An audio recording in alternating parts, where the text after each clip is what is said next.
So today's discussion, nurturing child and parent development. We're so excited about this topic and our presenter. This is going to focus on child development with an emphasis on social emotional development.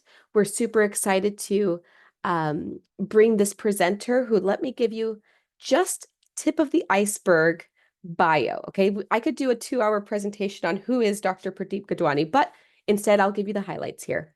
Dr. Pradeep Gadwani is a pediatrician and community health leader who works at American Academy of Pediatrics on a team that provides countywide coordination and support for 2 large-scale community initiatives, which would be Healthy Development Services and First Step Home Visiting, funded by First 5 San Diego, and is medical director for the AAP CA3's ACEs aware work. And over the last 18 years, these county or community-wide programs have reached over 364,000 children and their families. Dr. Gidwani is past president of the AAP, Chapter 3, and a member of the board governors at the San Diego Foundation and serves on various community and national advisory boards. His area of expertise include child development, infant and early childhood mental health, childhood trauma, parents' perception of childhood behaviors, and cultural issues in healthcare. So I'm going to pass it over here in just a moment. You might see at the bottom a reaction on your toolbar. It might look like a heart. It might look like a happy face. I'm going to ask you to hit a reaction for me today so that we can welcome our presenter to the stage. That will take place in our virtual clapping. Thank you, everybody. That is wonderful. All right, Jess, I'm going to switch over to screen share. You got it. Okay. Well, good morning, everybody. I usually prefer the introduction to be really short because I've been doing this for a while. And, what's really important is that we get this information to you and we get this information out in the community. And I'm still surprised after doing this for 18 years, how much there's such a great need for this. And I'd like to really start out with talking about like who inspired me. And there are a lot of folks that inspired me, but when it comes to child development, there was a pediatrician, Dr. Barry Brazelton, and I had the pleasure of meeting him. And literally when I met him, I was like, that's what I want to do. And Dr. Brazelton was wonderful because he really said, his advice for frazzled new parents is I'd like for them to learn that they can understand their baby by watching their baby's behavior. And so he created this whole way of looking at child development around touch points. And these are these predictable periods of regression and disorganization that happen right before a new burst of child development. As we talk about child development, you'll see that there's these periods where it just changes and explodes. But when those touch points happen, your child can go backwards a little bit. It may be a big change. There may be a pause. So he really wanted parents to understand that because those changes in the child's behavior really could be very disorganizing for parents. And as you notice, the topic of today is nurturing both child and parent development. As I do this work, again, I think it's so important for us to understand that parents are developing and parents are learning as they go. And so, just want to honor the natural progression of development. And actually, development happens when you're on a new job. It happens when you go to school. There's all these phases of development. But today, we're specifically talking about little ones developing, and we're going to go through that. Oops, let me get my slides to go. And before we get really launch into this, is just remember that children always live in the context of relationships. And this is a picture from sociologist Yuri Boffenbrenner, who was really critical in helping us understand this and making this part of the common understanding. And this was back in the 60s and 70s, and he did help launch Head Start. So he's, again, one of those people that I consider really influential in my development. But as you can see, the child is in the middle and comes with a family, comes with a community, and comes with a society. That's why culture is such an important part of my work. And one of my talks with Caltrans is with culture. So I jokingly say, if you like this talk, there's more. Just search my name at Caltrans and you'll find it. But let's go ahead and use the chat to answer this question. What brought you to today's training? Who are the children in your lives? Who are the families in your lives? And who is your community? You can answer any of these, but let's just go ahead and put those in.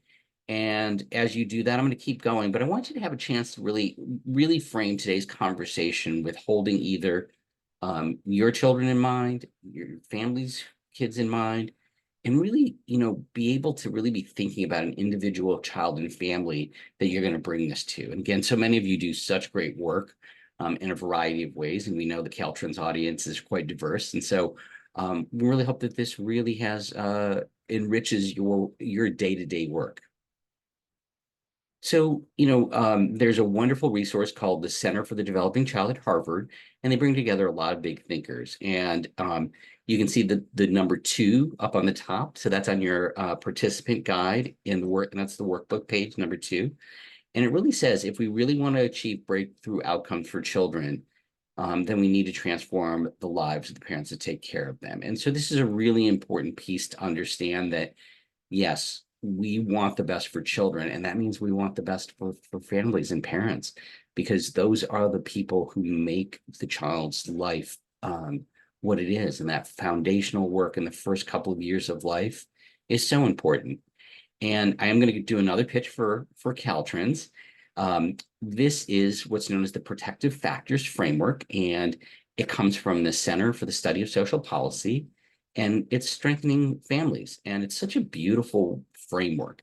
And these incredible leaders, these 2 women, said, hey, we know what works, and we don't want to create a new program, but we want to emphasize what works in your existing programs. And so they talk about parent resilience, social connectedness, knowledge of parenting and child development, which we'll be talking about today, concrete supports in times of needs, and social emotional competencies in children.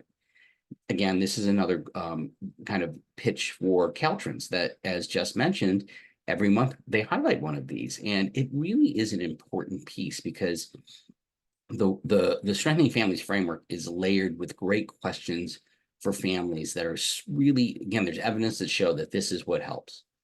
So let's take a deeper dive into the knowledge of parenting and child development. And so you'll see, again, number 3 on the top here is, this is straight out of Strengthening Families. So seeking, acquiring, and using accurate and age stage related information about parental behaviors leading to a secure attachment, the importance of being attuned and emotionally available to one's child, being nurturing and responsive and reliable, regular, predictable, and consistent routines, interactive language experiences, and providing physical and emotional safe environments for one's child, providing opportunities for a child to explore and to learn by doing.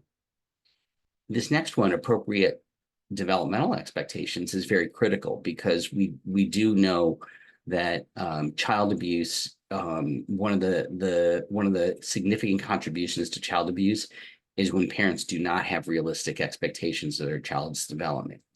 And taking a step back, you can really understand that if you don't know what your child's supposed to be able to do, and you think they're supposed to be able to do something that they're going to do a year from now, you can understand how a parent could get frustrated. So we really need to help parents understand what their child is doing is age appropriate, and they're not doing it to make the parent angry. They're doing it because they're a kid and they're learning.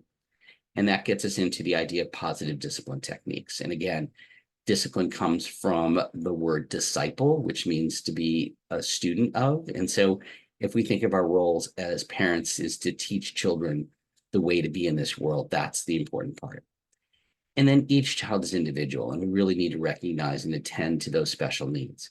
So again, this is straight out of Strengthening Families, and we really want to make sure that we're aligning our work so you're not getting competing messages or conflicting messages. And I do have to say that there's a lot of information out there, and there's a lot of bad information out there. So I'm really trying to make sure that you have the best resources. So I'm going to share with you the information, but I'm also going to share with you the places where I think the information is incredibly reliable, and really, there's really some great and amazing resources available. So again, nurture, very simply stated, is to care for and to encourage the growth and development of, period. We're talking about children, we're talking about parents today, but this can be a pet, this can be plants, this can be coworkers, this can be anybody. Nurture is a really important piece. And today we're going to be talking about it in the context of children. And it occurs when parents and caregivers are available and able to sensitively respond to and meet the needs of their children. So we want caregivers and parents to be available, attuned, and interested. And we'll talk more and more about that as we go. And um, I actually believe that we should be really having a field of study called nurturology, because we know nurturing relationships build better brains, healthy attachment, social emotional intelligence, self-regulation, and resilience. And again, one of the key things about resiliency, and some of the premier researchers in resiliency are a little frustrated because people talk about resiliency as if it's something you have or you don't have. No, it's developed, and it comes through regulation and relationships. So again, everything happens in the context of relationships. So what is child development? Well, child development is a process that every child goes through. It involves learning and mastering skills like sitting, walking, talking, skipping, and tying shoes. And children learn these skills called developmental milestones in a predictable period of time. Now I'm going to show you kind of a busy slide, this next slide. And don't, it's a lot of information, but the idea here is to show how early these critical periods of development happen. So you can see the dark blue, and that's the critical period, and then that critical period starts to wane. Doesn't mean that when you're outside of the critical windows, you can't learn those things, but it's harder, right? But I do want you to look at the emotional control and habitual ways of responding, right? In that dark blue that starts before you're one. Language starts before you're one. That's pretty amazing, right? And I think as we know more and more, those pieces will be even younger. And it's really quite amazing. So today I'm really going to be focused on kind of the traditional ways that we've taught development. And I say traditional because in the future, I'll be coming back and kind of teaching you a different way in a different webinar about how we can look at development in a way that's a lot more easy for families to understand. But today we're going to do the classic, right? So the classic are these 5 areas of development. Speech and language development. It's the ability for the child to both understand and use language. Gross motor skills, and those skills are the big muscles.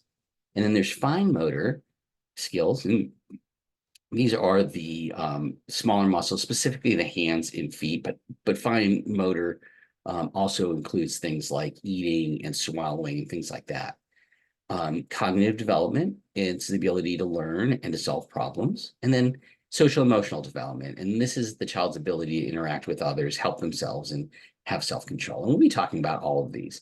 But as we talk about these, it's really important to say, what is your role in this? So for some of us, it's that first part, right? Surveillance, which is it's a system of regularly and routinely checking one's development, and it involves everybody who interacts with children.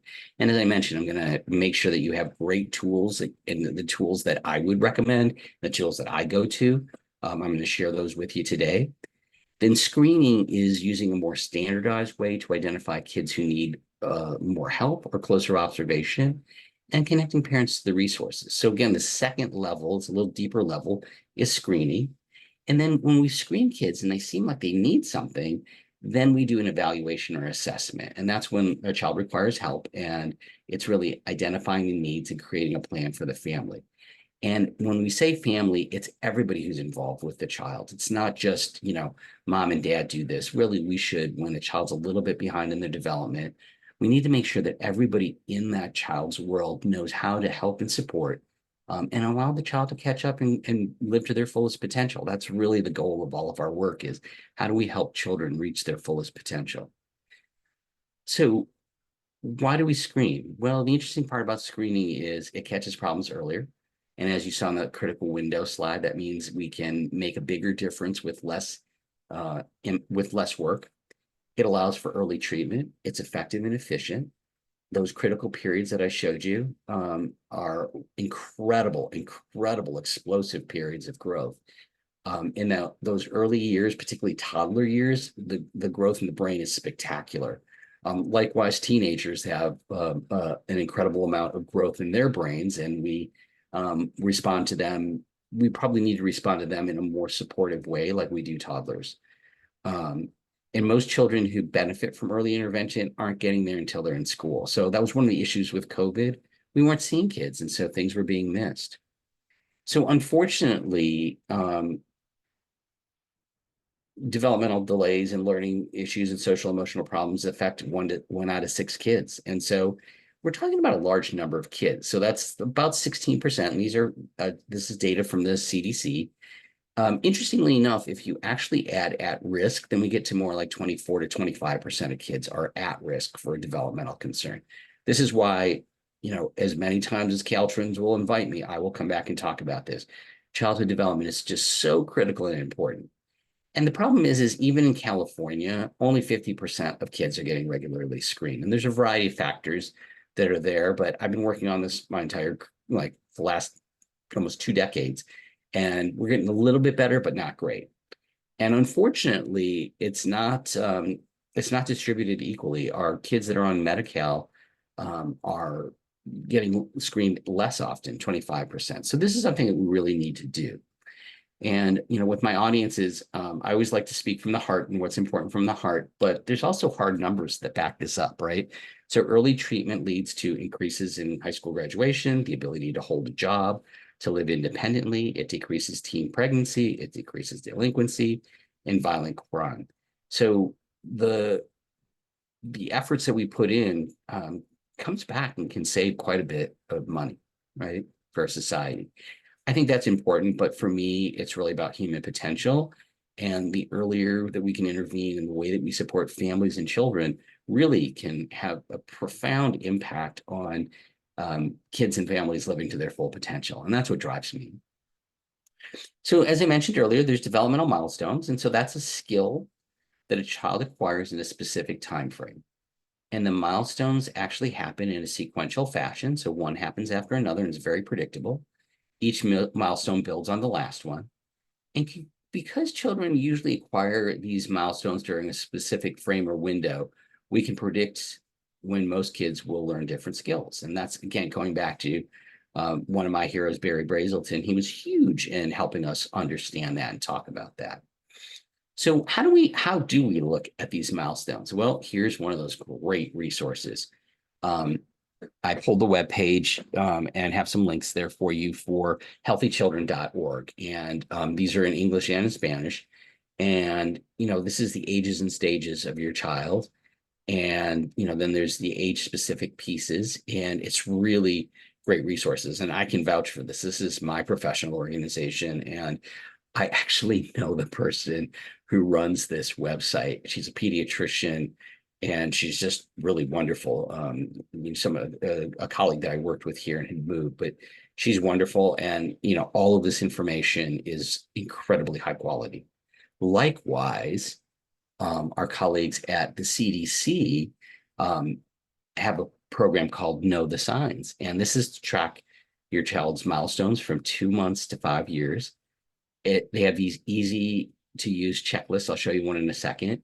Tips for encouraging your child's development and finding what you can do if you're ever concerned. We'll talk about that today, but these resources are right there. And actually, a lot of the material from these slides come from the CDC and from healthychildren.org. There's no reason to reinvent the wheel. It's best to know which are the better wheels. These are the better wheels. And so again, these are some, the first link is a link to the materials. Now, what's amazing is CDC actually built a lovely app. So you can put your child in and their birth date, and it's this wonderful interactive app that you can download from either the Google Play Store or the Apple App Store. Either one of those have this just wonderful app, and it's just great. And to give you an idea of what the checklists look like on this next slide, I'm going to show you one from 18 months. Wow, look at that. It's just beautiful, right? Literally a checkbox. You put your child's name in, you put your age in. They even have it as a booklet if you want to print it out so you can follow your child's development over time. And, you can see there's the social emotional development, the language communication, cognitive, movement, and physical development. Underneath this it's a 2-pager, and underneath it are great resources too. But if you just look at this, it's just a beautifully visually appealing, easy to use. And as we talk about going to your pediatrician or to get help from other resources, having this information in your hands is just going to help you so much and help families and parents so much. So again, I always say, like, there are just such great resources done by colleagues of mine and friends of mine, and some people I don't know, but I just admire their work. And so this is really a huge one. So let's go ahead and dive deeper into one of the categories. And again, I'm going to dive deeper in this, and you can go into any of these deeper, but we'll walk through speech and language. So how common is speech and language? Well, first off, let's just say that the most important thing is in that first 6 months of life are critical for building a child's language. One of those things that just I will never cease to be amazed by is, isn't it amazing? A child is born into a culture and learns the language. It's just what they're exposed to, they're talked to, they're communicated with. But isn't that amazing? Like they learn any language that they're in. And so that's just something incredibly fascinating. But development of language disorder has a prevalence of 1 out of 14 kids. So 7% of kids, and it may persist through school and adulthood. It may lead to behavioral problems. If you can't communicate and you can't understand what's being asked of you, you can see how it'll lead to behavior problems. And classes and enrichment works for most kids. And we want to detect an early and treat early, hopefully by 2 to 3 years. And again, the more attuned you are to this, the more you learn these signs, the more you're able to be able to say, I think there's something going on here. And the language can be receptive, taking in language. It can be expressive, using informing language, or a combination. So it becomes really important to be thinking about those. So what are the things we want to think about, right? We want to think about hearing impairment. In the program that I run, Healthy Development Services, where I'm the medical director, what we make sure is if there is a speech and language problem, that kids get a hearing test. If they can't hear, there's no way their language is going to develop. And there's just a lot of different things that can happen to help with that, including cochlear implants. And there's all kinds of things that we can do today that we weren't able to do, say, 20, 30 years ago. Autism, while not all kids with autism will have language delays, autism frequently has communication issues. And we'll talk more about autism a little bit later in the presentation. Intellectual disabilities, there's a variety of intellectual disabilities that can create language delays, dyslexia, learning disabilities. And so again, it's really important when we see that to get people to the right resources, what we can do with dyslexia, what we can do with dysgraphia, difficulty writing. There's so many things that we can do today that we just know so much more, and we have technology that helps us.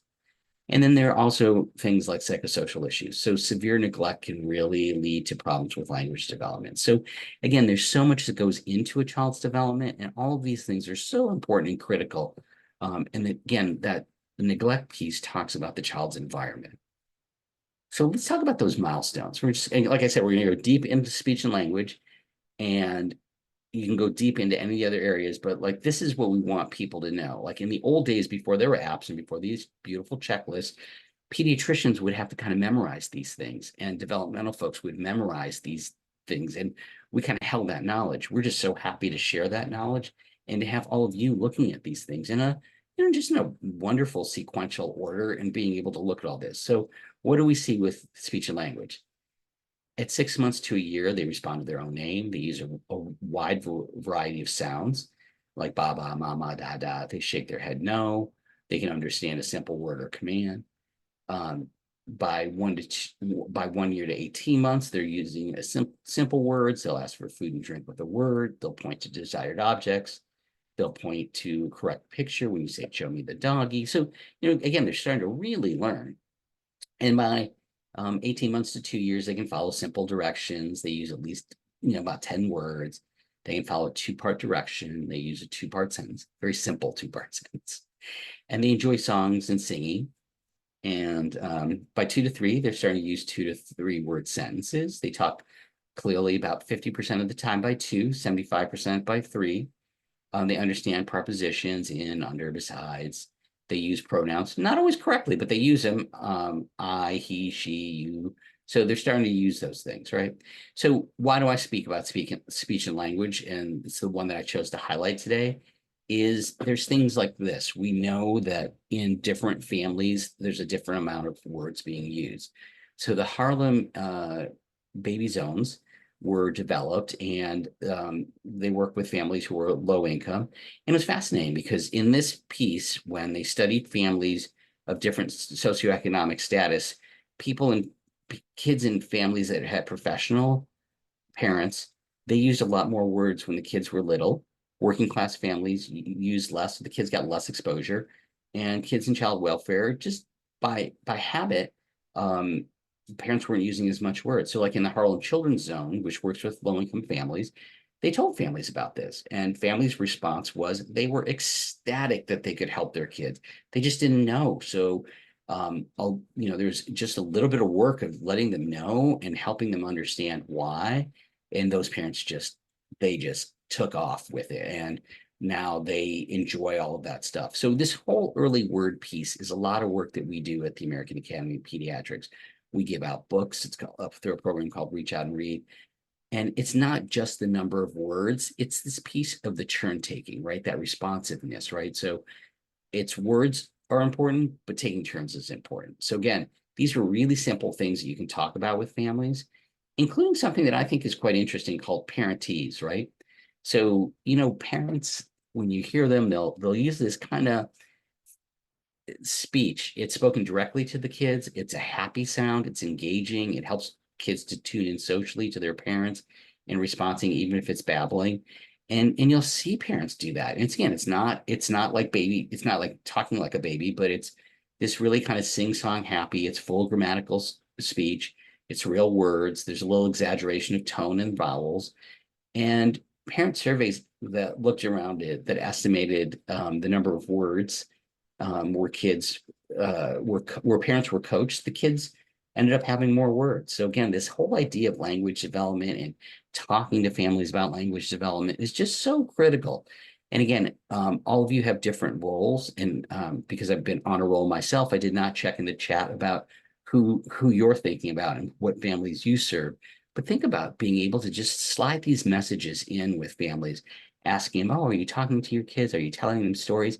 Again, it doesn't have to be anything big, but if you're even narrating throughout the day what's happening, kids' brains are being stimulated. So what does that look like? So another thing that you can do is really coach and help parents understand the importance of the engagement, the nurturing relationships.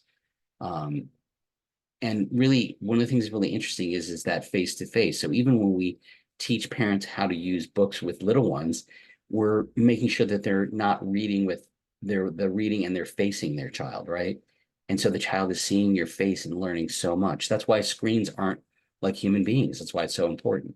As I mentioned, that back and forth turn taking, it actually changes parts of our brain, that early turn taking, and responding on the behavior of the child, being excited if they're losing focus, and this whole idea of sharing attention, right? Because this is how kids are learning. They're learning not just the words, but they're learning all your non-verbal cues, using social cues like pointing, eye gaze to communicate with a young child before they can speak. These are all really important. And as kids get older, there's the power of play and self-directed play. In fact, some people say play, it's the work of children. I don't like that. Play is play. And it's how we learn and navigate the world. And it's really, really amazing. And we need to adjust to meet the needs of individual temperament, abilities, and needs of kids, right? And the biggest thing that I think that we all have to do is really support caregivers and help them reduce their stress. Every parent wants the best for their child. And yet today, our parents are under a lot of stress. Social media takes their attention. There's a lot going on. So we need to support our parents. And that's why I really think about, parent development. All right, I'm going to take a breath. I'm going to drink a little sip of water because I've been on a run here. I'm going to check in with Jess to see if there are any questions in the Q&A. Got one question. The question is there research that children later diagnosed with ADHD had language delays? Oh, what a great question. So ADHD is an incredibly interesting diagnosis, right? So it's really a description of a bunch of symptoms, right? And it's a bunch of things that show up. So as we've gotten more thoughtful about ADHD, it's a combination of things. It could be early trauma. It could be the way the brain is wired. And remember, there's a hyperactivity piece and a inattentive piece of it. So it's ADHD, attention deficit and hyperactivity disorder. So there's both not enough attention or just being too active. Now, that's really interesting because, again, as I mentioned about culture, different cultures have different perspectives on it. But coming back specifically to the language piece, I think if we observe kids and we notice pieces, we're going to notice more of their temperament rather than the language issues, right? I've met kids with ADHD that are what could be described as hyperverbal and some that are less verbal, but it's usually not a language specific deficit. And so, but again, as we're watching the child's temperament, and we'll talk about that a little bit later, we get a sense of how the child is interacting with the world biologically, right? So again, I think most of these answers are a little bit more complex and a little bit more nuanced. And ADHD is very fascinating because, again, boys tend to be more on the hyperactive side and little girls, just by the numbers, tend to be more in the inattentive side. And so it's really important to key into those pieces. But generally, language is not as much of an issue. And sometimes with hyperactive little boys, they don't listen because they're so busy. So their receptive language works. It's just they're not paying attention. Sure. Can So I ask a follow-up question? yes, yes, of So in the course. chat, there's a follow-up question. I think you mentioned how it could maybe be related to trauma. The question is, can verbal abuse affect language processing in children? Totally, totally. Okay, and I don't mean this to be mean. Just using an example of somebody that we've seen a lot of. Mhm. When I first saw Elon Musk and I saw how he interacted with people, I really did wonder, and we'll talk about this later about autism and the spectrum. I wondered if he was autistic. And then I heard a little bit about his childhood, and his father was verbally abusive. Mm. And so you can see in his receptive language that there's issues with his receptive language and his ability to take in emotion because he was berated for hours at a time by his father, who was a really harsh disciplinarian. So again, I don't mean to, again, this is just an example of like when you look at somebody, you understand their story, you start understanding their behavior a little better. And there's times he says stuff that's really insensitive, but he grew up with that level of verbal abuse. And again, abuse and neglect have a profound impact on our development. And it can be, again, some neglect is parents are busy making their way in the world and they can't meet their kids' needs perfectly. But when we understand that as adults, we can go back and we can work on those things. Like I said, it's harder, but we can work on these things. There's nothing in our development becomes so fixed, right? We can always look for the best and we can always maximize the potential of every individual. So that was a great question. Thank you. Great. Those are the questions in the Q&A. Okay. So keep those questions coming to Q&A. We'll find times to get there. Okay, so I have a lot of material still to come. So here we go. So the recommended screenings, as I mentioned, I'm part of the American Academy of Pediatrics. It's my professional organization. And we recommend formal screening at 9 months, 18 months, and 30 months. In addition, we recommend that all kids are screened for autism, specifically at 18 months and 24 months. Concerned about your child's development? As a parent, you know your child best. If you think your child could have a developmental delay, don't wait. Acting early makes a big difference. Right. So again, these are the recommendations, and here's just kind of a visual of it, of our screenings, and let's talk about some of the services that there are.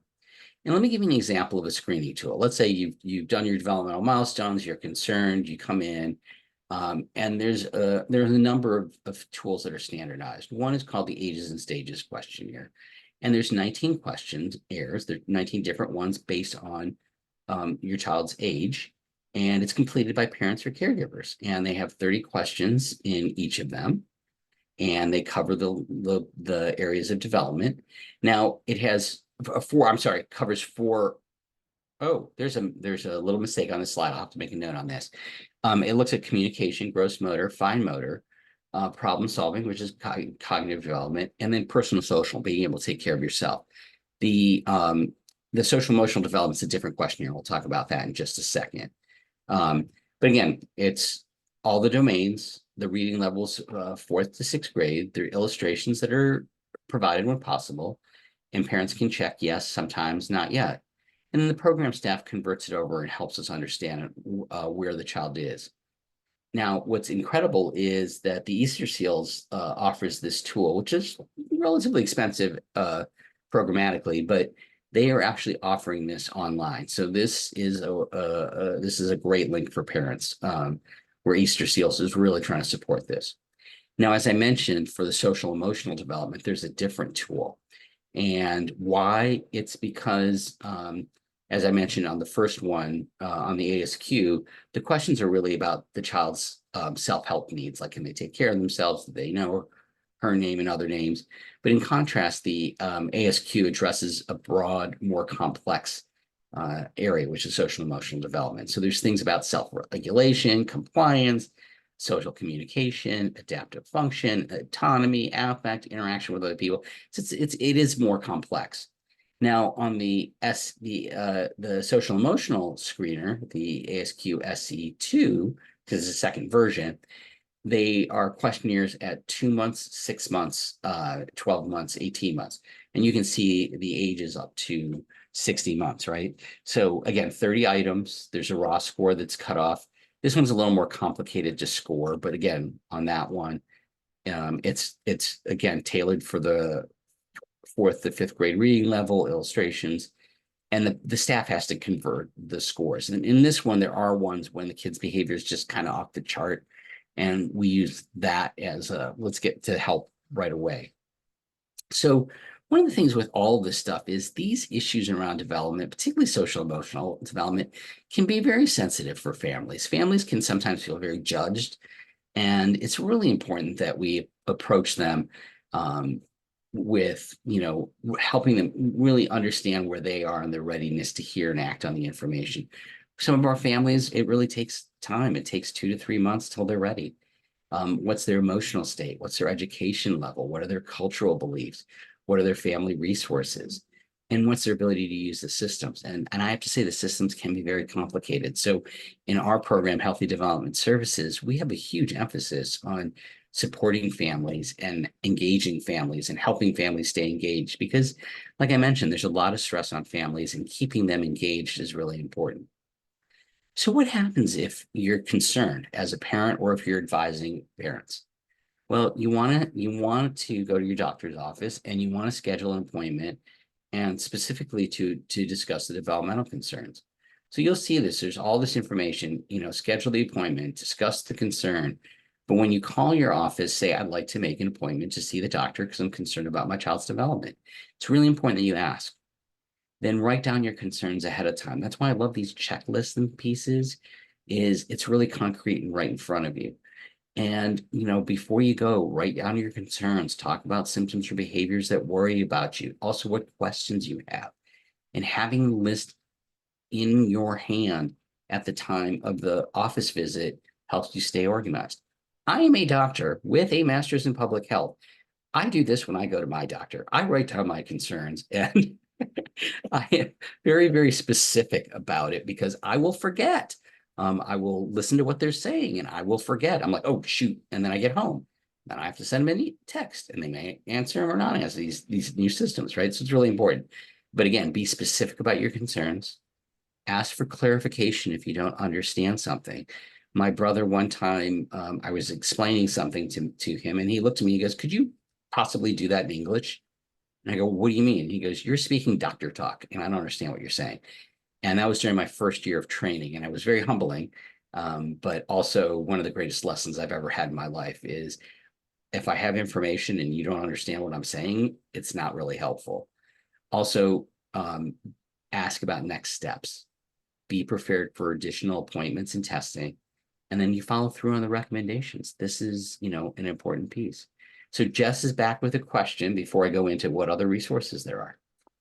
Thank you. I want to follow up specifically about this slide. And Yeah. someone asked a question. I think these are incredible. By the way, for everyone following along, page 8 of your participant guide lays this out so beautifully, these recommendations. Any recommendation, uh, strategy-wise, if a parent shows concern, but they feel like the doctor isn't maybe quite is not acknowledging the concern, if they brush it off. That's the question in the chat. Yeah, so I'm a huge fan of saying if a parent's concerned, they're concerned, and that's what matters. I have a lot of sympathy and compassion for my colleagues in the field because they're asked to do a lot. That said, a parent's concerns should never be dismissed. And we'll talk about some of the resources like Help Me Grow. In San Diego County, we have my program, Healthy Development Services, and you can go directly to those places for your resources, so that supplements. And I think it's really important to insist. And if you have a pediatrician or a family practice doctor who keeps blowing it off, I hate to say this, but find a new doctor. Your concerns are important, and we need to empower parents that their needs get met and insist. And again, this is a piece of really helping and equipping individual parents and groups of parents to feel like they have a voice and their needs are important. And where is it coming from for a parent, right? It's very simple. It's coming from a place of deep caring, and that deep level of caring is what we really need to address. I'm going to talk about some more of the resources, but this is one of the places where you hear, oh, they'll grow out of it, or a grandparent that says, oh, your uncle was like that. Okay, but that's not this specific child, and there are things we can do to enrich the child's environment. That's the other piece with the screening and some of the other tools. There's so many activities that you can enrich your child's life with. So yes, push for the resources, but we'll talk a little bit about enrichment activities that are good for every family. And again, this is the stuff I want every family to know in a way that they can use it. Okay. That's wonderful. Just one last Sure. question. For that ASQ, the Yes. question was, which professionals can administer the screenings? The person asking is an MFT, so they weren't sure if there was some specific qualification. I'm sorry, I went through that too fast. So thank you for asking that question. These are designed to be parent report. The scoring is done by the professional, and any professional can do that. And then we have our developmental specialists who have a bachelor's degree, but we have also staff in other programs that don't have a bachelor's degree that are trained to score it. But no, you don't. This is for a parent to do. And the nice part about it is this gets back to when you do it as a parent. One of my favorite responses is when a parent goes, "Oh, I didn't know he could do that." Oh, so that's one response. And then oh, he's not supposed to be able to do this. That whole piece about developmental expectations is important. So no, it's really designed for parents to be filled out by parents. It's meant to be scored by us. But it's really set for parents. Now, remember, I did say it was fourth to sixth grade reading level, right? So we work with immigrant refugee populations, and in those cases, we have staff that actually walk through it with families again, because where we have translation, great, but even with translation, you want to make sure that the family really understands. Great. Thank you. Sure. So let's talk about what's out there after the pediatrician's office, right? So you go to the doctor's office and you need more help. And so there are these things called Early Start, which in California's regional center. The school systems have programs. And the regional center also covers older kids with specific diagnoses. There's the Exceptional Family Resource Center, which helps you get to these, and California Children's Services. We're going to go through all of those. So our programs, which are part of what are known as IDA, Part B and Part C, are the Individuals with Disabilities Act. And this is around kids being able to get education. So that's where these programs are funded. They're both federally and state funded. So there's a blending of the funding, and it's really geared towards 1% to 2% of the kids. They've expanded their eligibility. So that's nice. But families really need help navigating these systems. And I'll be the first one to say, systems are not easy, and if families are marginalized and traumatized, we need to do a much, much better job of helping them engage with systems and stay engaged. Okay, so this is one of those busy slides, and it's done not because I want to read it all, but I want you to have this information, right? And so early intervention is the term is used to describe services and supports that help babies and toddlers from birth to 3 in most states and territories with developmental delays and disabilities. It may include speech therapy, physical therapy, and other types of services based on the child's needs. It can have a significant impact on the child's ability to learn new skills and increase their success in school. Programs are available in every state and territory, and these are provided at free or reduced cost for families who meet those criteria. So if you are going to early intervention, say you go to your doctors and they say, oh, we're going to refer you to early intervention or regional center. When you do, make sure you call and follow up and say, I'm concerned about my child's development. I'd like to request an evaluation. Can you help me or let me speak with someone who can? Be very specific about your concerns. You'll be asked some general information, and that's just for them to get their demographics, and write down who you speak with, the date and what they said, and you might need this information later. Remember, go back to that last set of slides with the doctor, all those pieces of the follow-up. It's universally true, right? So we want you to really equip yourself as a parent or the parents you work with. So as I mentioned, early start or regional center is for most kids up to 2 years and 11 months. Parent referral. So again, a parent is the one who can initiate that with disability or some risk factors. All areas of development are assessed, and they will provide speech development, physical therapy, occupational therapy, and some mental health. And this is, as I mentioned, the Individuals with Disabilities Education Act, Part C. Okay. And there's a link that will help you with where you are. I do know some of you are from outside of California, and each state has these. In California, a lot of this is done at the county level.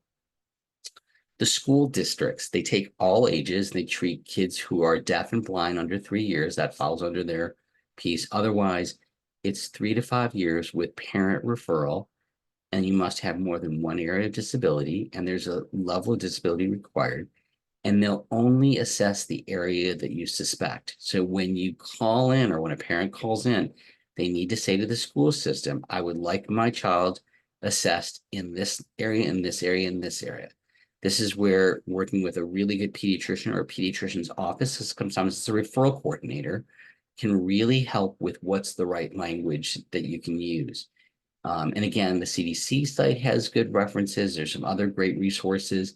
So there's this information I'm sharing with you, but the sites that I shared, healthychildren.org and CDC, know the signs, their Know the Signs initiative, really have great resources. And this is, as I mentioned earlier, the Individuals with Disability Act, Part B is where the schools are.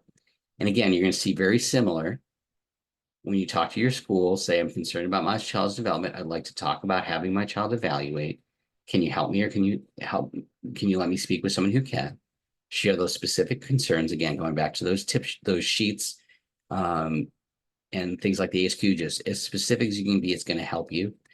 And again, write down who you spoke with. You might need it later on. And another resource that can help you is the Exceptional Resource Family Service. Here in San Diego, our EFRC, as they're known, it does intake for the regional center. And so they can be super helpful. Often they're individuals who've been through this process. And so you get some peer-to-peer support, which is really important. And I've listed 3 resources here. So the top one is more on the national level. The second one is in California, and then for San Diego County, right? So if a family needs to get to these services, and just asked earlier, what if the pediatrician doesn't respond or the family practice doctor doesn't respond? This is another great resources. So there's multiple resources we have to get families in. Now, I do want to just very briefly talk about California Children's Services. Now, California Children's Services is designed so that families don't go bankrupt, right? These are for kids that have severe issues, cerebral palsy, muscular dystrophy, severe epilepsy, and some aspects of Down syndrome, right? So it's really important that these services are diagnostic in their treatment, and they're for kids under 21. And it does need a physician referral, and it is on a sliding scale. But if kids have high medical needs, this is the program that was designed to help families from becoming bankrupt. Now, I know many of you are from outside of San Diego County, and I'm going to share something with you, which is the program that I work in.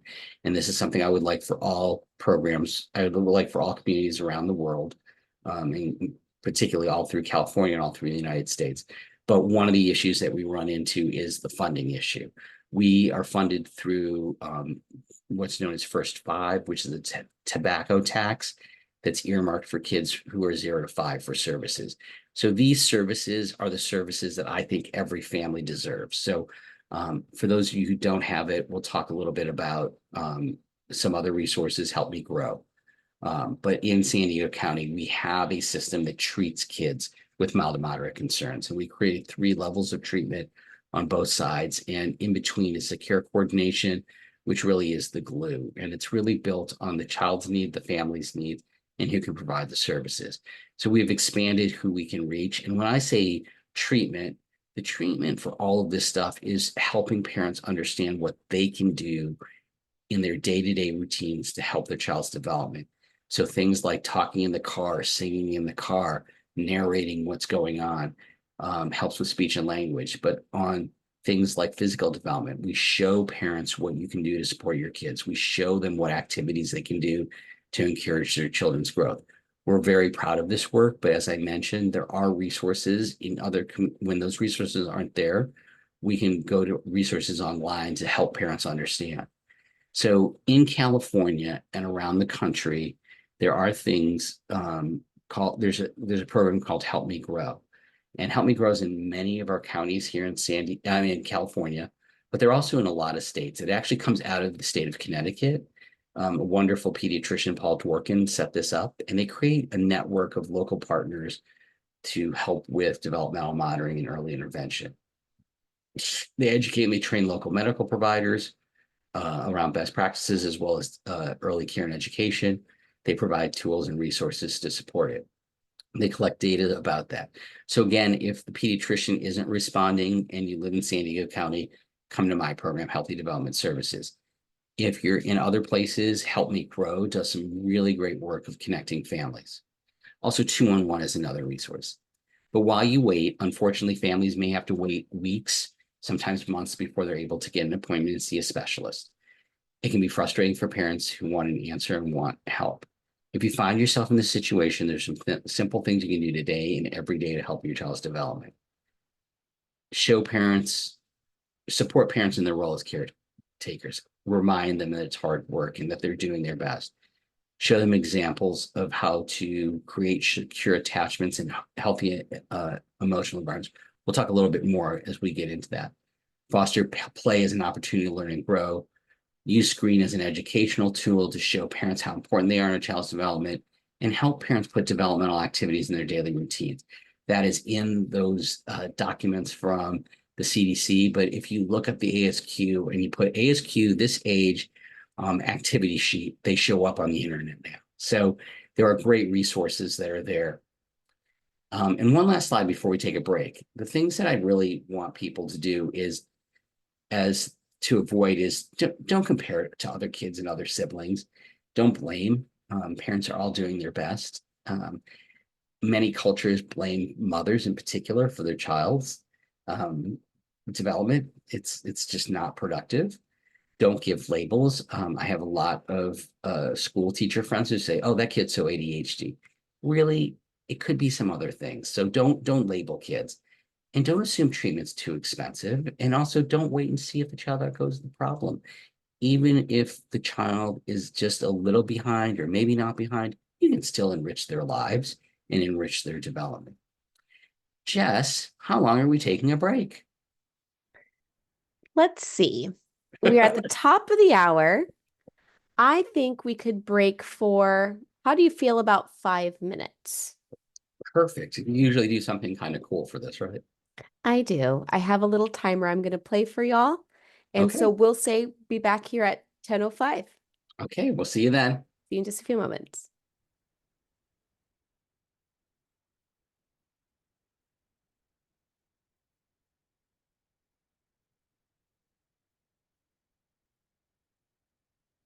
I'm getting my timer ready for y'all. You're in for a treat. I'm finding my favorite one. Let's see. I think we're going to do,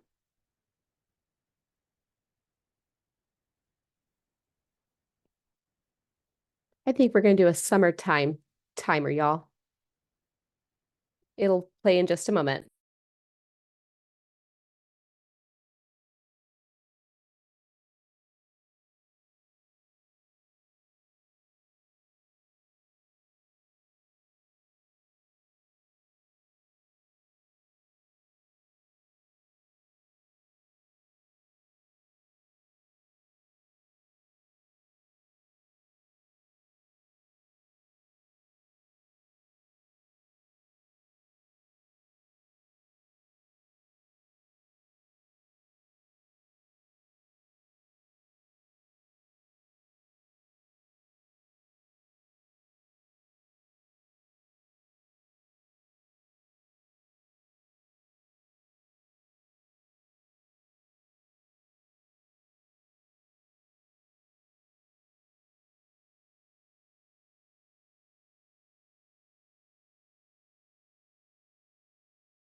Okay, I don't know about the rest of you, but I'm laughing. Let me go ahead and share my screen.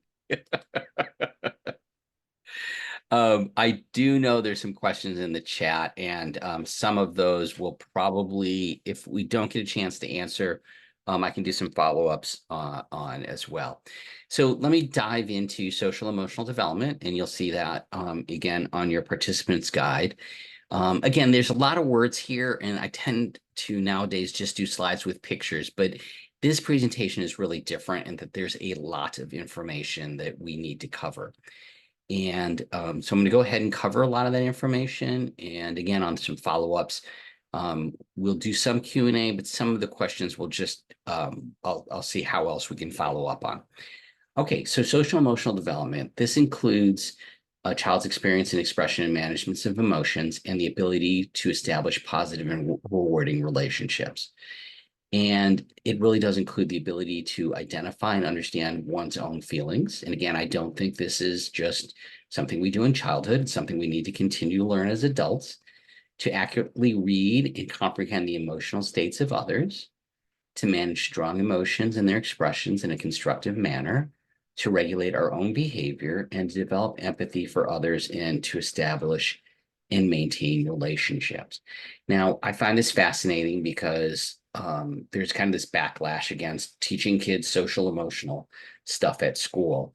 And I think it's, unfortunately, I think it's a misunderstanding of what this is. This is part of our basic human nature. And so let's kind of go a little bit into a more visual representation. So there's a little bit of self-awareness, self-management, social awareness, relational skills, and responsible decision-making. I don't think there's anything controversial here, but people can find controversy if they want to. So again, just because this is such a rich area, and I have some colleagues that do great work. 0 to 3 is an organization built. It's been around for about 40 years now. I just was at their conference last week, and they just do incredible work around early development, social emotional development. They've got great resources. Also in at Vanderbilt, they do some great work around social emotional development, particularly in the preschool space. And just again, great resources. There's just places you can really go and dive into this. And again, some of these things are very complicated, and we're giving you kind of an intro to some of this stuff. You can spend your whole life in any one of these areas. So one of my favorite areas is because when my friend and colleague heard this term executive function, he's a pediatrician, he's a little bit older than me. He like cracked up because he had the image of this little boy in a suit. He's like, executive function, what is that? And that is exactly one of the problems. We use these funny words. Really what it is this set of skills, mental skills to manage our daily lives. Needed to focus, to follow directions, to handle emotions, among other things, right? To control our behavior, learn to pay attention, develop thinking skills, and see how important this is for school. So let's go a little deeper, again, visually. I love this from this organization called Skills on the Hill. They're in the DC area on Capitol Hill. But look at this. Shifting focus, starting a task, paying attention, prioritizing, planning ahead, following multi-step directions, time management, measuring details, understanding different points of view, organizing, regulating emotions, completing tasks. So you can see these are relatively complex skills, but we all learn them. It's pretty amazing, isn't it? We learn how to do these things. Some of us are better at this than others, but this is really important to understand what it is that we're trying to teach kids. Remember, as I mentioned earlier, discipline is to teach, not to punish. Big difference. We're really trying to teach kids these skills. And again, you can search the term executive function in developing executive function in 5-year-olds. And there's some good resources out there. But again, these are really important. If you don't know the terms or what's under the hood, as they say, it's really hard to figure out how do we help folks. Okay. One of the things I'm going to talk about is self-regulation. Self-regulation is defined as the act of managing our thoughts and our feelings to enable us to meet goal-directed actions, and includes a variety of behaviors necessary for success in school, relationships, and workplace, right? Even though it says self-regulation, it develops through the interaction with caregivers like teachers, parents, coaches, and mentors. It depends on predictable, responsive, supportive environments. And teaching adults in a caregiving role to promote self-regulation can be very, very powerful, right? So that idea of self-regulation is so critical. So one of the metaphors that I like is a car, right? There's an accelerator, there's a brake. We need to think about the engine, how much gas is in the tank, or how charged our electric vehicle is. We look at the speedometer, the gauges, the tires. So there's all these things inside the car that we need to pay attention to. But we also need to pay attention to what's outside the car: road, traffic, weather, right? So one aspect of self-regulation is emotional regulation. And this is really, really important because babies and young children orient to the parents' reactions. And babies and young children regulate their internal emotions by asking for comforting. And parents can help babies and young children to soothe themselves. And parents model how emotions are identified and coped with, right? And when we think about families, right, the affect range of the emotions and the nature of the child's emotions are, again, in the family, you see what's permitted. You also see that families tend towards a range of emotions. And it also depends on parenting style and temperament. I have a really dear friend of mine who's an incredibly well-known cardiologist, and I was out to dinner with him and his wife, and something happened with their teenage kids while we were at dinner, and they started yelling. Both of them started yelling. And I laughed because I'm like, oh yeah, they're yellers. So I was telling my mom the story. I'm like, oh, I was with so-and-so, and they started yelling. And she laughed. She goes, well, that's how their family is. That's how their dad is. And I started laughing. I'm like, oh yeah, of course, right? So emotional tone and how we go through the world is often really determined by the environment we grow up with. Much like learning language, learning emotions is happening both explicitly, where we do it on purpose, and implicitly where it's done without being clear about it. It's just sort of, again, body language and all those other pieces. So when do we start worrying about emotional regulation in kids? Well, it can be in infancy, right? It can be difficult to soothe kids, irritable, kids with low activity levels, kids with developmental delays. You can see something going on with them emotionally early, right? That's why you want someone to be able to, if you're concerned about your child, you want somebody who's seen hundreds and hundreds and thousands of kids to look and to help you understand. With 3-year-olds, it can be acting out, aggressiveness, lack of compliance, withdrawing, stories where they sound guilty, um, decreased inhibition in unusual situations like going to strangers, but also developing difficulty developing social relationships and having adult support. So those are pieces of emotional regulation. And again, development is both on one hand simple, on another level very complex. So one of those areas that we know a lot about is temperament. And temperament is, again, how we biologically respond to our environment. And it's more our inborn behavioral style. And there are these 9 characteristics that have been described about how we respond to everyday situations. And again, understanding our own temperament as individuals and the temperament of our child is incredibly helpful in being our best and bringing out the best in our kids. And this is one of the things that when we teach it, parents will have aha moments about, oh, my child's temperament is the same as mine, and that can be good or bad. Or, oh, my child's temperament is so different than mine. There was a little girl who was very extroverted and her mom was very introverted, and she was mortified on how kind of expressive her little one was. But when we helped her understand that that was normal, she now was more comfortable and she wasn't feeling like, oh my God, what are people going to say? And so this little girl, if we hadn't intervened, her mom probably would have always tamped down her expression. Now she's able to express herself. So these 9 areas are activity level. Are they able to sit and watch? Are they really wiggling on the go? Are they distractible? Can they focus or they get distracted easily? Intense to reactions to loud sounds. Uh, do they like that regularity? Um, do they startle when they're overwhelmed? How are they with new situations? How well do they adapt?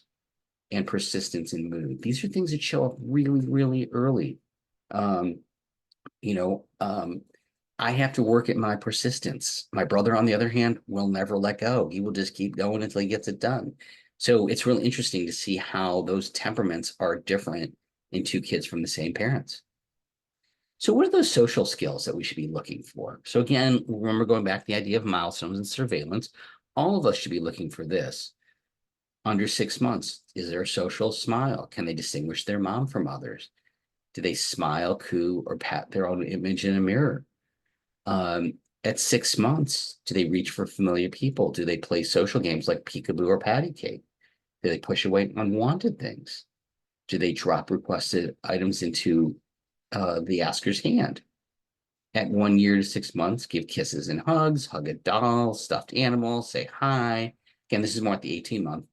Gets your attention by pulling on your hands or your clothes. And again, between 18 months and 2 years, says no when they're interfered with. No is a very, very popular word at that age. They're just showing their autonomy. It's very natural. Um, Usually responds to a correction, shows sympathy for other kids, rocks, dress, or feeds their doll or stuffed animals, is building a sense of self. And by 2 to 3, they're playing with other kids. They help with simple tasks. They play roles in pretend games like mom, teacher, firefighter, superhero. They become easily frustrated because they're trying to learn a lot. Play briefly besides other kids. That's parallel play, and get excited when they're with other kids. They'll imitate others. They'll show more and more independence, and they'll show some defiance. This is the famous terrible 2s, which can actually be the even more terrible 3s. At 3, they show concern and affect for others without prompting. They copy adults and friends. They take turns. They separate easy from their parents. This is a little harder with COVID. They show a wide range of feelings, enjoy routines and may get upset with major changes. They can dress and undress themselves. They enjoy helping with simple household tasks and verbalize toilet needs. So you can see there's again, a progression of these skills, and it's getting more and more complex as they grow. And again, with a lot of these things, they naturally occur. It's when they aren't occurring as we're expecting them to, is when we can help. I know there's a question about autism, so let me go talk about autism because it's very common. So autism spectrum disorder is a neurologic and developmental disorder that affects how people interact with others, communicate, learn, and behave. Symptoms will generally appear in the first 2 years of life: difficulty with communicating and interacting with others, restricted interests or repetitive behaviors, simple or symptoms that affect their ability to function at school, work, and other areas. Autism is known as a spectrum because there's a wide variation. There are kids that have profound autism, and it's a lot of work to get them to even understand a word or what that word means. It takes a lot of repetition. With some kids, they have highly developed, very specific skills. It's a very, very wide range, right? So people with ASD may behave and communicate and interact and learn in ways that are different from other folks. And it's pretty common. It's 1 out of 36 kids. And early intervention is critical, and support for parents is critical. And as I mentioned earlier, there's something known as the MChat, which is a screening tool that's we recommend in the pediatrician's offices at 18 months and 24 months. So in autism that I mentioned, there's concern with languages. And again, because it's a spectrum, it is not just one of these things. It is a wide range. So there can be concerns with language where there's a delay. There can be a loss of language skills after a year. There can be no eye contact when making a request. They can have a very sing-songy robotic voice. They can repeat without understanding, and they may not start or sustain a conversation. On the social skills, they may avoid or not keep eye contact. They may not respond to their name by 9 months. They may not show facial expressions like sad, happy, angry, surprised at 9 months. They may not play simple games like patty cake. So again, remember, this is why these social cues are so important. Or I mean, the screening is in the developmental milestones are so important. Uses few or no gestures by 12 months. They don't wave goodbye. They don't share interests with others by 15 months. They don't point to objects to show their interest in something. They don't notice when you are hurt or upset. They don't notice when other kids join them and play. They don't pretend to be like a teacher or superhero. And they don't sing and dance and act for you. So these are things that you want to look at. The other thing are these restrictive or repetitive behaviors. They may line up toys and objects and get upset when the order isn't changed.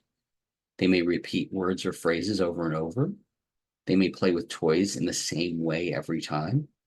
And again, this can be normal for some kids, but you have to look at the overall piece and the intensity of it. Is focused on parts of an object like the wheels, gets obsessed by minor changes. Again, there's a range for that, which is normal, and then there's a range where it's not. Has really obsessive interest, must follow a certain routine, may flap hands or rock body or spin themselves. And this is again self-regulation. But again, it is unusual. It has unusual reactions to the ways that things smell, taste, look, or feel. And again, one of the things that happened recently is in May 2003, is that 2003 or 2023? I'll check that. The four diagnoses are now lumped together, and it's called, so it takes autistic, Asperger's, childhood disintegrative disorder, and pervasive developmental disorder, not otherwise specifies, and put it together in this autism spectrum. And the severity scale has levels based on the level of support needed for daily function. And additional assessments are really required. So genetic causes like Fragile X or Rett syndrome, looking at the child's language ability, the intellectual disability, and the presence of autism-associated medical conditions like seizures, anxiety, GI orders, disrupted sleep. So again, when we get into autism and the diagnosis, that's a whole webinar in and of itself. It's very important to talk to the right specialists and the right folks. It's just a little bit beyond the scope of what we can do in this webinar. So Jess, this is actually a good time to stop for questions because I'm going to change directions. Sure. So there was a question, and I believe you might have touched on this, but just to reiterate, is there a guide to show parents the developmental activities that they can include in their daily routines? Do you have any favorite resources that you go to for Yes, this? and we'll do that as a follow-up. I will kind of show you a little cheat sheet that I like. In the old days, it was a book and you had to buy the book and all that stuff. But nowadays with the internet, all you really have to do is put ages and stages questionnaire, 18-month daily activities for families, and you'll get a great list of them. You'll also get a list with the CDC on all of those age related ones. You can look, like I showed you the top of it. If you go in the app, they'll tell you what you can do. And I didn't spend a lot of time on that because of this. If you go to the app, it'll be right there in the app. If you go to the CDC checklist, the top you'll see the checklist, the bottom you'll see what can you do with your child. And so these resources, like on one level, I'm so excited these resources are available. On the other level, I'm not as much of an expert anymore because the internet has it. But no, I'm really happy. I'm actually really, really happy that that's there. And I think one of the things that maybe I can look for a better resource on, but it really is this idea of putting it into your daily activities, helping parents understand you can enhance your child's development in so many ways. And it's so much about that interaction with you. And it's so much about you being present with them. And also moments where you just enjoy being together, right? I was just with a friend of mine who has a 10-year-old and he just enjoys being with his 10-year-old. And, it's just great to see, right? And when you're a child and you're with that parent or that caregiver or that teacher that they just enjoy being with you. And then they're showing you, oh, hey, try this, try that. Or even in the daily activities of like narrating, this is what we're going to do, or all these things are just great little pieces. Patty cake, it's actually funny you brought up in the opening those hand games where we clapped and we did those things, right? Well, that's the beauty of it. And I could do a whole webinar on play and how do we really follow children's play to help them kind of extend what they do. And to be honest with you, it never stops. My kids are all older now. And at some point, I realized they don't want to hear my stories. They don't want me to teach them a lesson anymore. But what I learned to do is join them in their conversation and then extend their thinking based on my experience and my knowledge without telling them anything or professing anything. I'll listen to what they're saying and I say, oh, wonder about or what do you think about? And again, not putting it in a way where it's something that they can oppose, but something that's just a natural inquiry. It extends their thinking. So we just want to extend their skills, right? So there's lists and lists of things. And again, one of these days I'm going to put all of this stuff together in a way that's really easy to understand, because really all you're really trying to do with your kids is be connected with them, help them go explore the world so they can learn new things and have challenges. But when they have that challenge and they're overwhelmed, that they come back to you for comfort, right?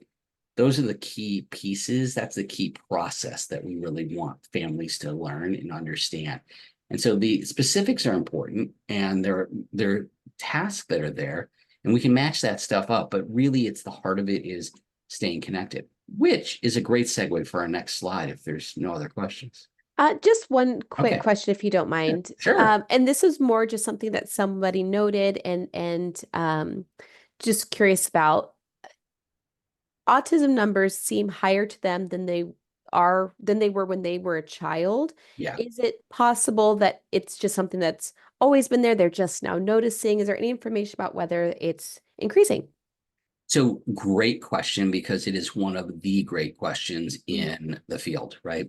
So yes, there's much better identification. Two, the classification has become a little bit more broad, which has its pluses and minuses because it then makes it a little harder to figure out which kid needs what. So there's more identification.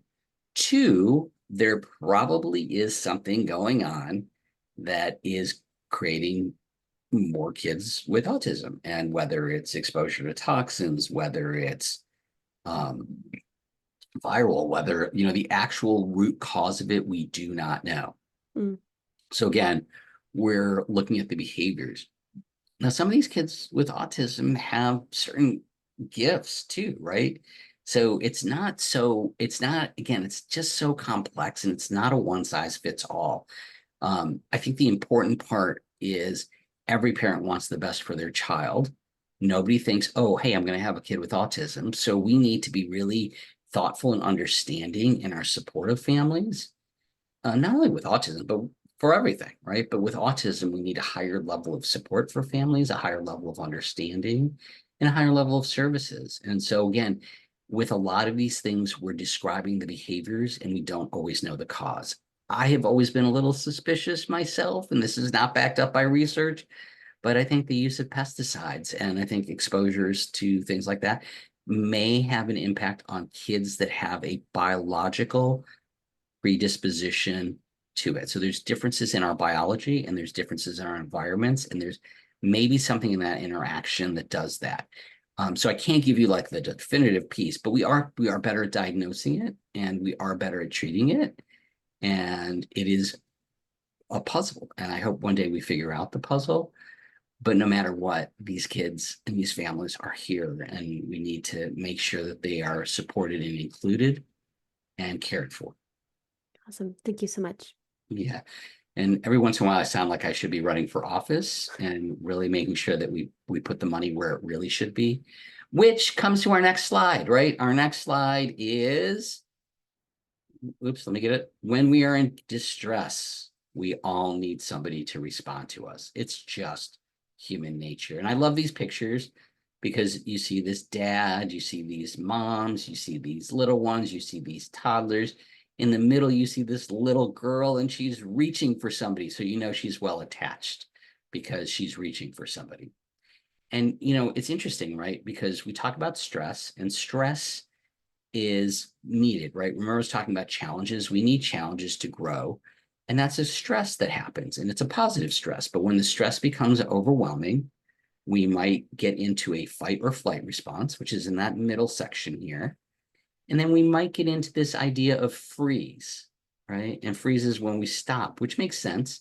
If you're in a situation where something's going to happen, you don't have anything to do, you might just freeze, right? But the part that I really like is this part that is over here, if you can see my cursor, called affiliate, right? So if we go back to the last slide and, oops, sorry, and you're in distress, what do? Actually, when something good happens or something bad happens, guess what you do? You look for somebody else. You look to affiliate, you look to connect, right? So both positive and negative, we're always looking to connect. That's what makes us human beings. And when we start thinking about the attachment relationship, and I'll talk more about what that actually is, I want to bring you to a resource called Raising a Secure Child. And these folks have been doing this for about 30 years. It's called Circle of Security. And it really is this beautiful, beautiful way of putting what I'm going to talk about attachment into place. But before we talk about what attachment is, I want you to think about kids. And that little one who's with you and then they go off to explore a little bit, that's the top of the circle. They can explore because they have a secure base, meaning you are there to take care of them. But when they're overwhelmed, as I was mentioning earlier, they want to come back on the bottom, which is the safe haven, right? So one of the books, and I actually listened to it on Audible, is a lovely book called Raising a Secure Child. And they talk about this. They talk about this process of kids going out and coming back. It's just part of this natural thing we do. Now we look at it and we think about it in child development, but it's true with our friends and our colleagues. We go out and we challenge ourselves when we know that we're supported. We come back to that support when we're overwhelmed, and it happens to all of us. So once you see this pattern, you'll see it all the way through your life. So let's go deeper into it. There was a pediatrician named John Bowlby, and one of his students, Mary Ainsworth, and they really did the seminal work on attachment. In early childhood, as our needs are met, it shapes our worldview, and most importantly, our capacity to form and maintain healthy relationships. It's that enduring bond with a special person, their safety and security with the context of that relationship, includes soothing, comfort, and pleasure, and the loss or spread of that person can lead to distress. Now, what's interesting too is having grown up in India with a lot of caregivers when I was little, my mom always asked, what about this attachment thing? Is it just one person? No, you can have multiple attachment figures You may have a primary attachment figure, but there can be a lot of attachment figures, particularly when we live in our cultures with extended families. So yes, there can be multiple special people. It's not just one. So Bowlby observed orphaned kids in World War II, and he concluded that this early attachment between infant and caretaker was essential for normal development, and determined that babies and mothers have an innate tendency towards attachment. Ainsworth continued his work and proposed that infant attachment differs in the degree of the security of that attachment, and those differences in the security of attachment influence personality and social relationships in infancy and beyond. So again, you're seeing this pop up in the popular literature about attachment in adults and how that works. And so it is a really important piece of understanding ourselves and understanding our experiences. With attachment, you also have attunement. And Dan Siegel, who is a pediatrician psychotherapist and a child psychiatrist up in LA, has done some really great work. And so he says when we attune with others, we allow our own internal state to shift and we come into resonance with the inner world of another. And this resonance is at the heart of that important sense of feeling felt that emerges in close relationships. Children need attunement to feel secure and to develop well throughout their lives, and they need attunement to feel close and connected. So again, go back to that picture that I just showed of those parents and caregivers soothing their children, right? The parent is seeing that the child is distressed and is meeting that distress in a responsive way. You can just see it in the picture. And again, just we all know that experience, right? So let's look at this. What is that? Like with your own child, it's knowing their feelings and their motivation, being able to analyze your child's actions and interpret their cues accurately, and then provide a correct response that meets their underlying need. And so a lot of times a child's behavior is telling you what the need is. And that's a real skill. And that's where that circle of security parenting is just such a wonderful tool. I wish we could give that to everybody. So another example of attunement is a caregiver sees her baby crying, recognizes the baby's hungry, picks her up and feeds her. As we saw earlier, mother comforting her toddler after he falls and skins his knee. But it's also true in our adult relationships. When a friend says, I'm fine, and you know she doesn't mean it, you dig a little deeper and you find out what's going on.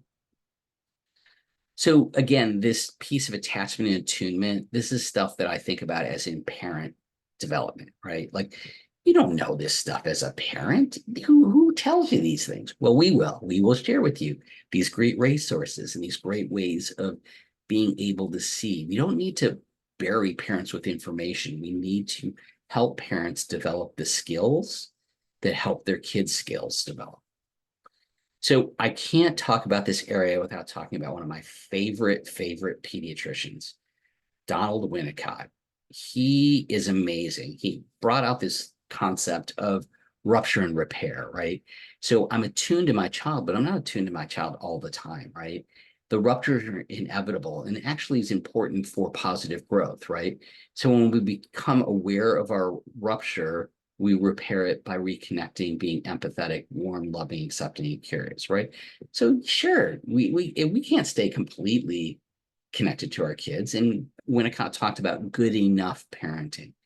And I didn't like the term when I first heard it, but it really is profoundly important. Being good enough helps the child foster their independence. There's flexibility and room for real life mistakes. Parents do not have to be perfect. But if we can meet our kids' basic needs mostly, then there's just this beautiful piece of knowing that your parents are there for you or your caregivers are there for you. And that really puts wind in your sails. So again, these two concepts of rupture and repair, we don't have to be tuned all the time, but when we're misattuned, we need to repair. It's not just important for our child relationships, it's important for our adult relationships and our romantic relationships. It's really important when there's a disruption to find that way to repair. And this can also be at the societal level, but that's for another webinar.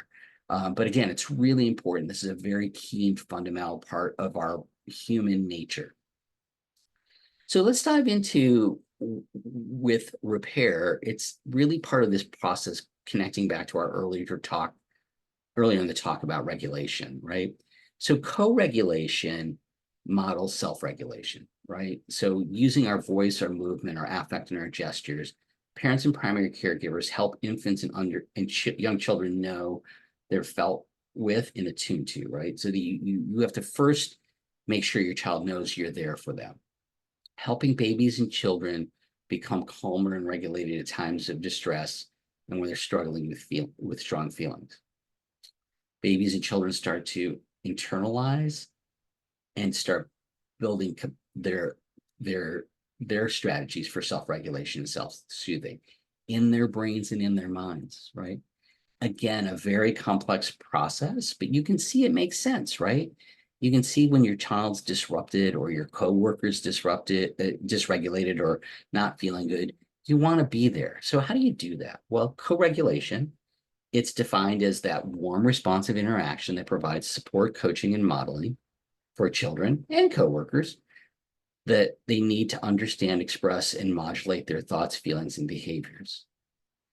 Co-regulation requires us as caregivers to pay close attention to the cues and consistently and sensitively respond with the right amount of support. So instead of dismissing, a lot of us, putting a kid in timeout or going away or just dismissing, oh, you shouldn't feel that way, right? We've all heard that when we're growing up. Oh, you shouldn't feel that way. I feel how I feel, right? Threatening, yelling, hitting, shaming, that's not a healthy way to do it. Or rescuing, right? Moving in to solve the frustration instead of allowing the child to develop the skills. This is an art. This is not a science. And how do you do that? Well, first off, you have to attune to yourself and be reflective. You have to be calm and regulate yourself. Then you describe and you repair and you explore options. As kids are older, you start exploring those options. But if you get in the habit with the child and, like I said, talking to them, talking through that stuff as you're processing, it's modeling for them. But let me give you a better picture of this, right? So we all know this, right? We all know that time when we're down in zone 1, which is calm. Then we start getting a little bit upset and we get into zone 2. But when we get really upset, we get explosive. Now, just imagine a toddler having a tantrum. This is what a tantrum looks like. They get overwhelmed. Their little system just gets overwhelmed. And so what happens is they just kind of lose it, right? So you want to make sure that there's a level of connection with you and that they're safe. And then as they start calming down, instead of being that instinctive survival, dysregulated state, they start becoming a little calmer. And then that's where the emotional reasoning comes in. And what do you do as a parent or a coworker? You help soothe them. Right? And then finally, when they're calm, then you can help them make sense and make meaning and in time integrate that experience, right? So we all have had these experiences that are overwhelming when we were little. And if there's somebody there to help you explain it, make sense of it, and manage your feelings, we learn how to do that for ourselves, right? It's very profound. It's very important. And if there wasn't somebody there and there wasn't the ability to make sense, that's as adults where we can go back and do therapy or work with a counselor or work with somebody who's knowledgeable that helps us process those unprocessed experiences, right? This is probably the most important thing in the world for us to learn how to do for ourselves and to teach our kids how to do this.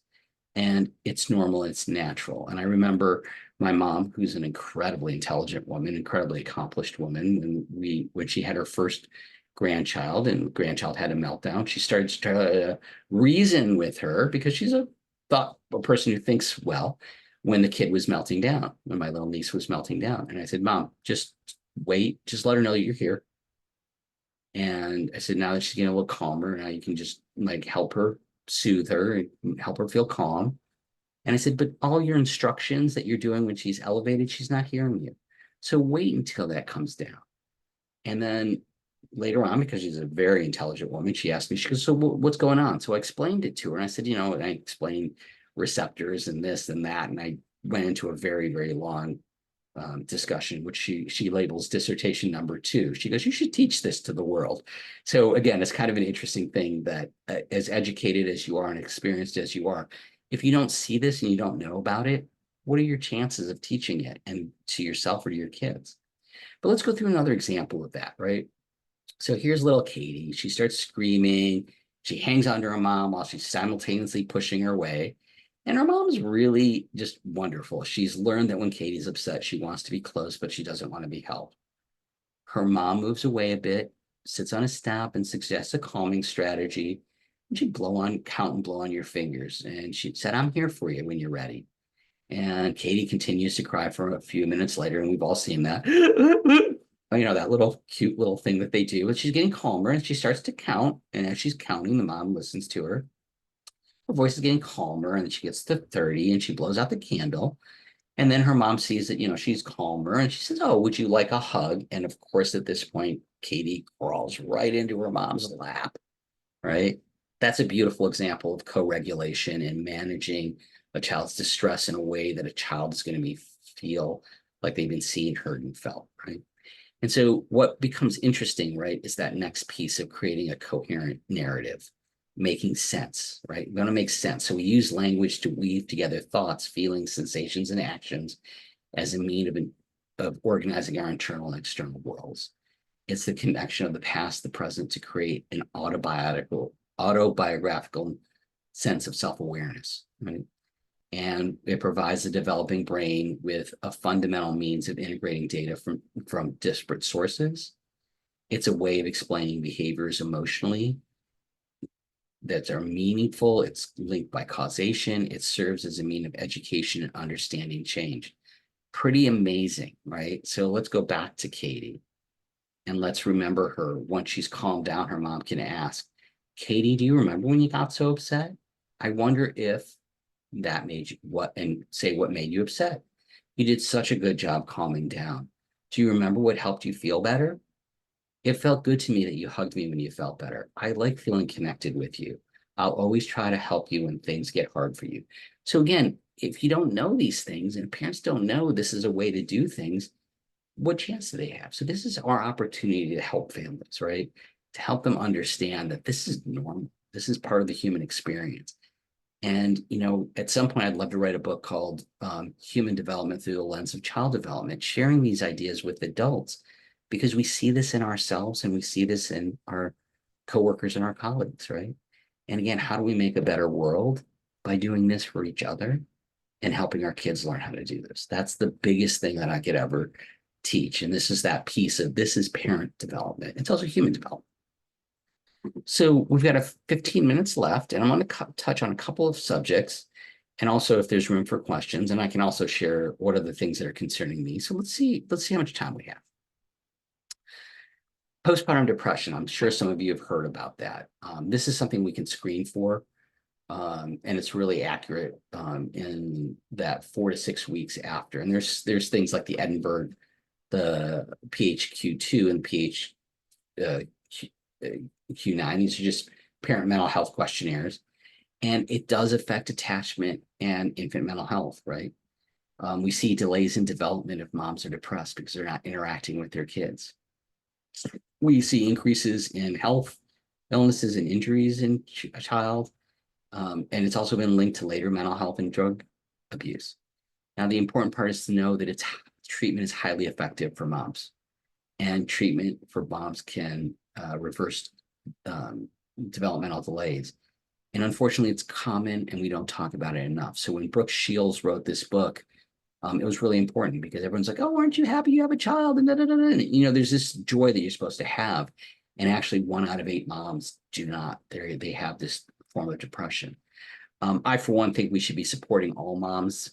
When a baby is born, we should be sending people to the home. We should be sending 3 to 4 people to help take care of that mom and to make sure that she's doing okay, because having a child is such a profound impact physically, emotionally, mentally, socially on a woman. And if we think about that 4th trimester and the healing that's required, we should be wrapping around moms and babies and families early.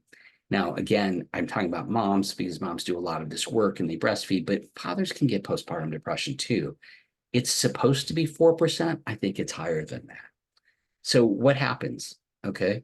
So if we think about parent mental health more globally, one recent study says 1 out of 14 kids aged 0 to 17 has a parent who's reported poor mental health. And children are more likely to have poor general health, to have mental health or emotional developmental disabilities, to have more of those adverse childhood experiences, have exposures to violence, disruptions, divorce, or live in poverty when parents have mental health issues. So again, we need to really be thinking about this because anxiety disorders are at 19%. Again, I think it's higher than that because of COVID and other factors. Depression is 7%. Again, I think that's higher.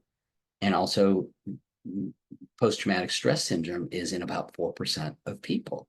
So this work, going back to some of those earlier slides, that children come in the context of families, communities, and societies, right? We as a society need to change things. We need to start emphasizing that family mental health and family support is critical. We've lost that kind of support that we've had. And let's talk about some of those added stressors, right? So the added stressors are things like social media. Now, social media is addictive. It is. And parents can get pulled into and be on the screen, and that can pull them away. Sometimes I see kids on social media, like little kids. And again, kids need that social interaction, that face. This is the most important thing to a child. The most important thing to a baby is a parent. We need parents to understand how important they are. What are some other things that have caused stress? Active shooter drills and school shootings, right? And you think, well, how does that affect babies? Well, it's interesting because our parents are more stressed. If you would have asked me 10 years ago or 20 years ago when I was practicing pediatrics on a more regular basis, if I would have to talk to parents about the fact that they worry about dropping their kids off at school or daycare, they worry, will my child be hurt? Could a shooter come? That was not something that happened 20 years ago. That is an enormous amount of stress. COVID led to a lot of social isolation. Kids aren't getting that turn taking with parents and other relatives. So there's a loss of that piece. And so I think we're seeing some of those things today of the social isolation. And we see the impacts on kids, but we also see the impact on parents. Now in parenting groups, parents aren't as likely to reach out to one another. We have lost our ability to connect socially because we got out of practice. And when we got out of practice, we forgot how important it is to connect with one another. It's really important. The other thing that happened, it's been here for all of the years that we've been a country, is racial reckoning. It finally has emerged. It's created a lot of social tension. Economic and inflation. This is also impacting parents. And also political conflicts like book bannings and things that, just are crazy to me, because we can be spending our energy supporting families. And so what I like to say, and I joke that if I win the lottery, I'm going to put up billboards that say all families experience stress. All families need and deserve support. And the deserve part is really important because I think in this society, we're so individualistic that we forget that, everybody needs support and they deserve it. And they're all trying their best.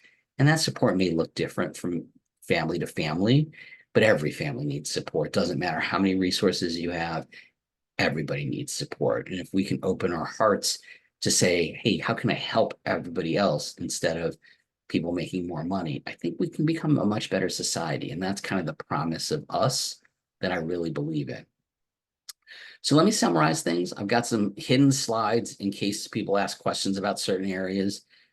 I could talk for hours, but let me just sum things up before we go to questions and just remind you that all kids are born with the capacity to learn. The quality of a child's relationships with their caregivers nurtures that capacity. And we can encourage and support parents. And with secure attachment, quality emotional regulation, and supportive environments, each generation can surpass the previous one in development and learning.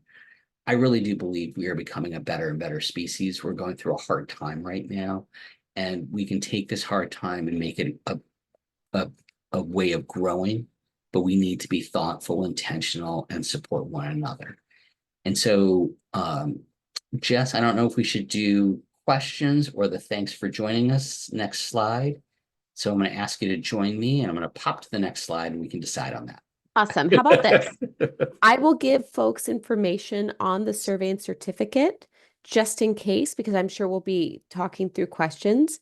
But for everyone on the call, um, if you're looking for a survey and certificate, and if you're interested in CEUs, if it applies to you here on the screen, I have just dropped that into the chat. That's where you're going to find the link to do that. So just wanted to say that quickly. I also want to say, of course, that we have lots of great questions. Since this is intended to be general information for all, we may not be able to answer specific questions about specific scenarios that you're in, but I'd like to address some of the more generic questions in the Q&A if we have a few moments to do so. But of course, like I've said, the chat, in the chat, what you'll find is the survey, which will give you access to your certificate of attendance and also allow you to ask for CEUs and learn about that process. The survey and the certificate is not emailed to you. Well, that's a lie. The survey is sent in the follow-up email in about 2 days. So if you miss it in the link now, you would be able to also see it in your email. Okay. With that said, there were a few questions that we will be able to address, maybe two before we are at time. There were a few questions that were about the co-regulation, and if you had any certain resources with co-regulation tools that you love the most. Well, it's interesting. So I did share again, just seeing that curve is really an Mhm. important piece. And it's also really important to realize that when a kid is melting down, they are dysregulated. So they need help with the regulation. And I do see the question about when driving a car or a restaurant. Okay, these are the realities, right? So the reality is what do you do in those situations? Well, again, you can move aside.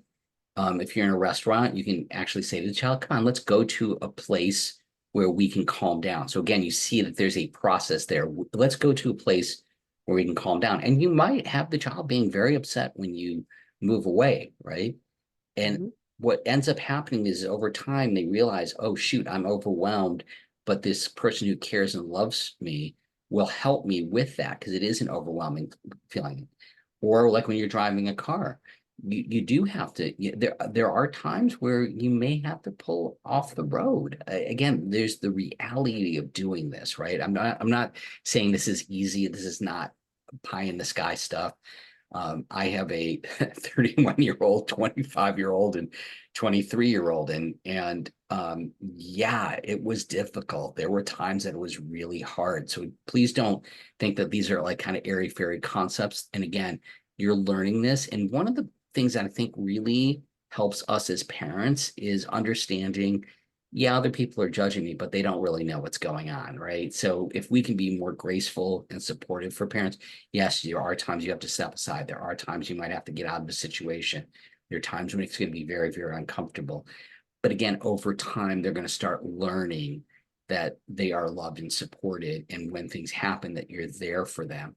And that happens over time. And it's going to be different at different times in a child's life. It's going to be different on kids' temperaments. And so it's a little hard to be specific about strategies, but I do want you to come back to that curve.